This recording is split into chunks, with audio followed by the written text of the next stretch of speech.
إن ربكم الله الذي خلق السماوات والأرض في 6 أيام ثم استوى على العرش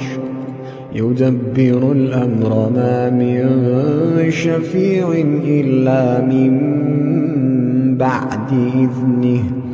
ذلكم الله ربكم فاعبدوه أفلا تذكرون إليه مرجعكم جميعا وعد الله حقا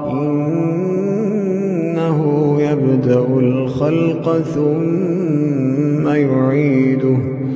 ليجزي الذين آمنوا وعملوا الصالحات بالقسط والذين كفروا لهم شراب من حميم وعذاب أليم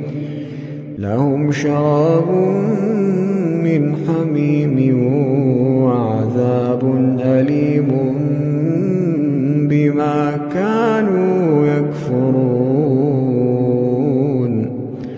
هو الذي جعل الشمس ضياء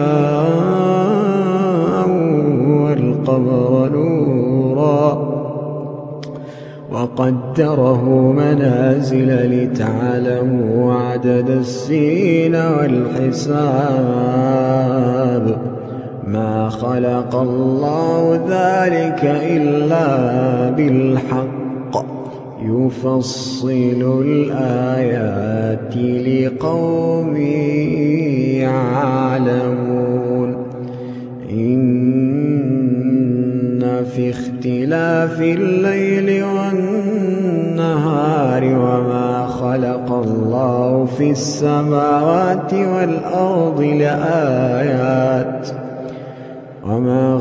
الله في السماوات والأرض لآيات لقوم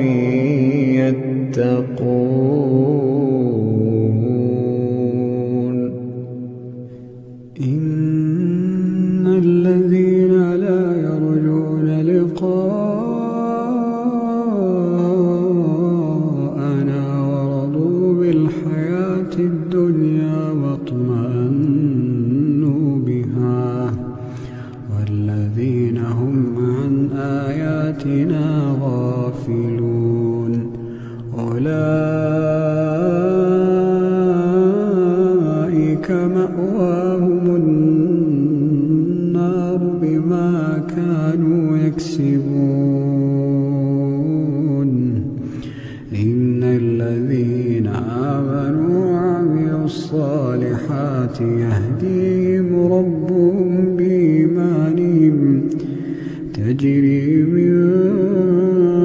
تحتهم الأنهار في جنات النعيم دعواهم فيها سبحانك اللهم وتحيتهم فيها سلام وآخر دعواهم أن الحمد لله رب العالمين.